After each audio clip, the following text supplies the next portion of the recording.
Fern is the production manager for Isabel Renoi Train, and Twitter is his favorite social media and least favorite social media. And it's something new that I'm trying, and here we go. This one brought a really strong point to me.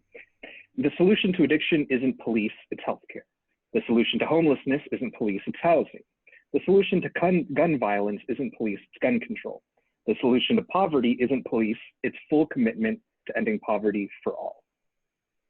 And these are issues that the police are generally tasked with responding to.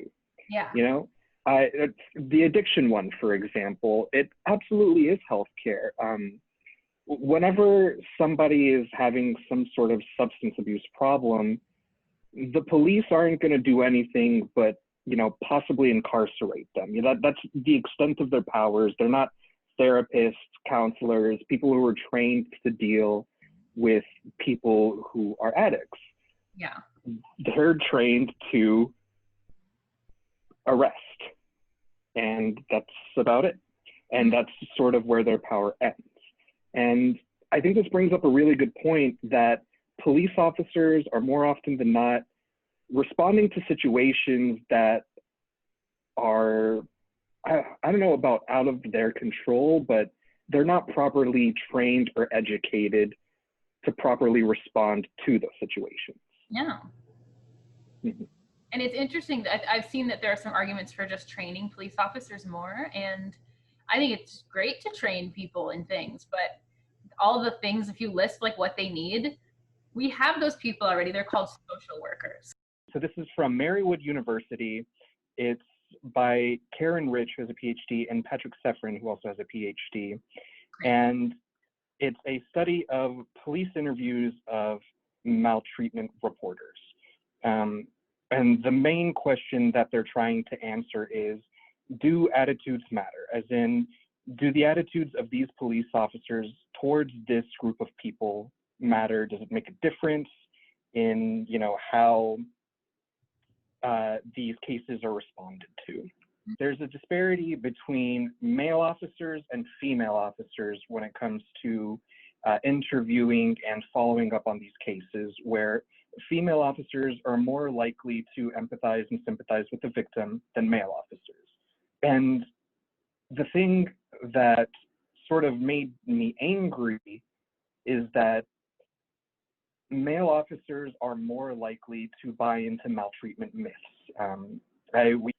If these officers believe these myths and they're the ones who are responding to these types of cases, that's a situation where I feel like it's very clear that maybe somebody who's a trained professional should be responding to these and investigating and trying to help out these victims. I mean, it's one of those things where, I see people saying, if you defund the police, how are they going to respond to these situations? There's this myth in our head that as a victim, I can say, we've been wondering that already for our whole lives.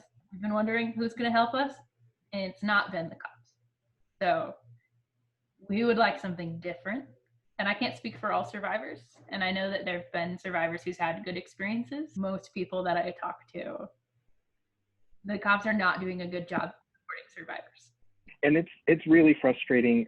Crimes of opportunity, like robbing a house, the moment you find out about that, you're probably going to call the police, because who else are you going to call, But crimes that are heinous in this nature, it's a lot more difficult to come forward with, because when survivors come forward with their stories, they are attacked.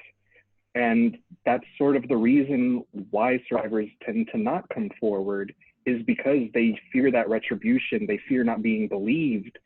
And that's more to pile on to somebody who has already experienced this very horrible, very traumatic experience.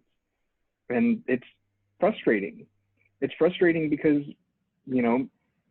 clearly the police officers, you'd hope that they would want to solve this crime.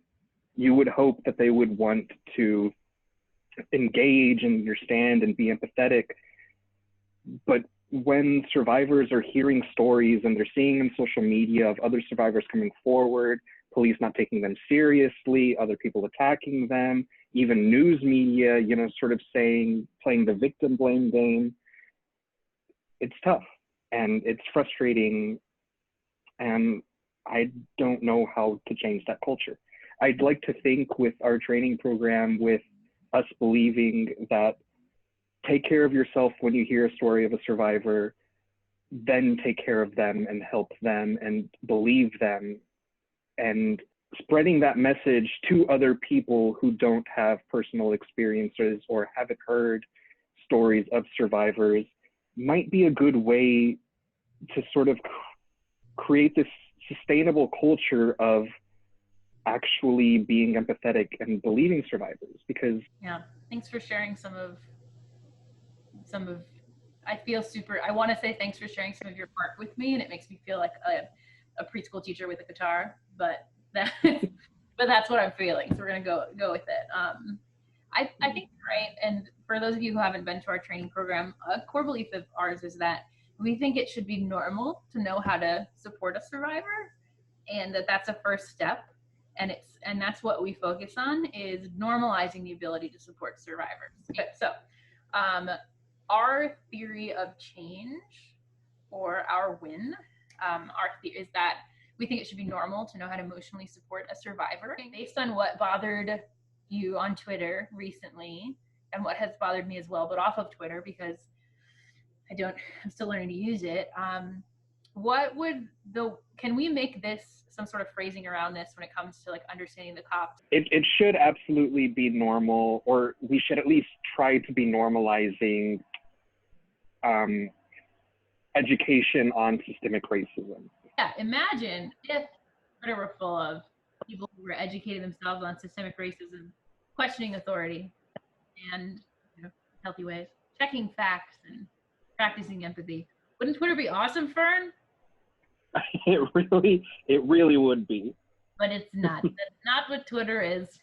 But I do think that Twitter is a place for us to have a lot of really healthy debate, and for people can directly confront companies, organizations, or problems in ways that they couldn't otherwise.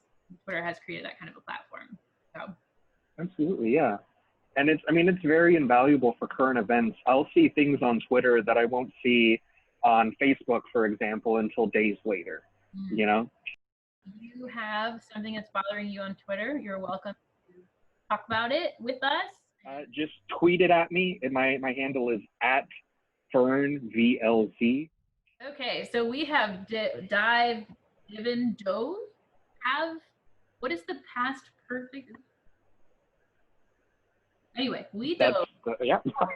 We dove into some really deep waters there, and now we've decided that the end of Twitter Bothers Fern should look at something nicer from the internet. And can you show us a picture of one of your pets, please? This is Artemis and Bartholomew.